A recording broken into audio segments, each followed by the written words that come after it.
Գայանյանց կույսերի հիշատակը Հայ առաքելական Սուրբ եկեղեցին տոնախմբեց հունիսի 17-ին Արարատյան շաբաթվա երկրորդ օրը։ Ամեն տարի տոնի օրը Մայրաթորի գանձատնից դուրս է բերվում Սրբուհու աչաձև մասունքարանը եւ Գայանե վանք է տարվում։ Հայոց հայրապետը մասունքակիր աջով եկեղեցականների թափորի բազմաթիվ ուխտավորների ուղեկցությամբ հավատացյալներին օրհնություն բաշխելով քայլեց մինչև Սուրբ Տրթատ բացխորան։ Այս մասնատուփը 1825 թվականին Մադրասի հայկական համայնքն է պատրաստել։ Դրանում ամփոփված են Հռիփսիմյանց, Գայանյանց եւ այլ սրբուհիների մասունքներ, մարդիկ հավատում են դրանց կենարար զորությանն ու հրաշագործ ուժին։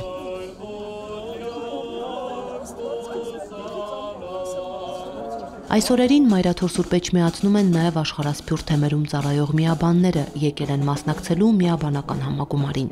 Հոգևորականները ուրախ են, որ այս կարևոր տոնական շաբաթը հնարավորություն ունեն Սուրբ Էջմիածնում անցկացնելու եւ միասին տոնախմբելու Արարատյան շաբաթը։ Գայանյաց կույսերից օրինակ վերցնելով հասկանանք մեկ բան, որ մենք պատրաստ լիներ մեր կյանքը զոհաբերել հանուն մեր հավատքի եւ հանուն մեր հայրենիքի,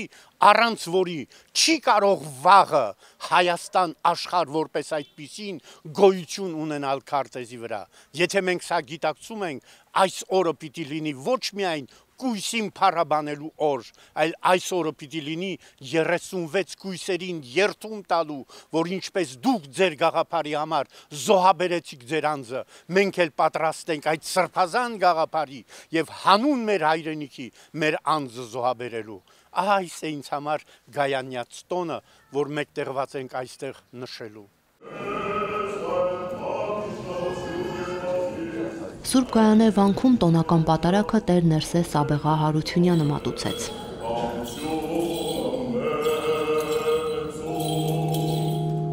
Ովքեր էին քրիստոնյա կույսերը, որոնց պատմությունը ոգևորում է ուխտավորներին, զորացնում նրանց հավատը։ Գայանեն 37 կույսերից էր, Դիոկլետիանոս կայսեր հալածանքներից փախչելով եկել է Հայաստան ու նահատակվել հեթանոս Տրթատ թագավորի հրամանով։ Մայրապետի եւ իր հավատավոր սաների նահատակությունը շրջադարձային է եղել հայոց երկրի համար։ Նրանց անմեղ արյունը հեղելու պատճառով աստվածային պատիժն է իջել Տրթատի եւ ողջ արքունիքի վրա, որից ազատվելու համար խորվիրապից դուրս են բերել Գրիգոր Լուսավորչին, ապաշխարությամբ եւ աղոթքով դարձի եկել եւ ազատվել սոսկալի ախտերից։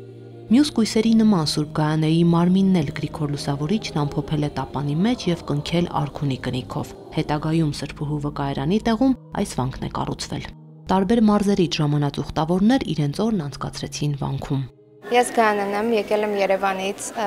ամեն տարի Սուրբ Գայանե տոնի օրը ես գալիս եմ Սուրբ Գայանե վանք, նպատակներիս համար ուխտ եմ կատարում եւ կարծում եմ Աստված կկատարի մեր բոլորի նպատակները։ Սրբուհիները նախ իրենց վարքով, իրենց ապրածով մեզ սովորեցնում են ոնց խոնարհ լինել եւ ոնց հաղթահարել դժվարությունները։ Գալ եկեղեցի հատկապես նման տոնական օրերին նորից վերգտնելը, ինքներս մեզ վերգտնել, հնարավորություն ստեղծենք, որ մենք հաշտություն փնտրենք Աստծո հետ։ Մեր եկեղեցիները իսկապես եւ տոն, եւ սովորական պատարագի օրերին միակ մաղթանքս, որ լինի, լեցուն լինի, ու փորձենք Աստծո ներկայությունը մեր մեջ ունենալ։ Ես աղոթում եմ առ Աստված, որպեսզի զորավիք եւ ապավեն լինի մեր երկրին, մեր ազգին, մեր ժողովրդին եւ ողջ քրիստոնյա համայնքին, որովհետեւ այսօր այստեղից խունկի նման աղոթք բխեց դեպի Աստված, դեպի երկինք։ Սրբուհու աչը եկեղեցում մնաց մինչև երեկոյան ժամերգություն։ Մերի Հովսեփյան, Ռամխան Ամիրյան, եկեղեցական կյանք։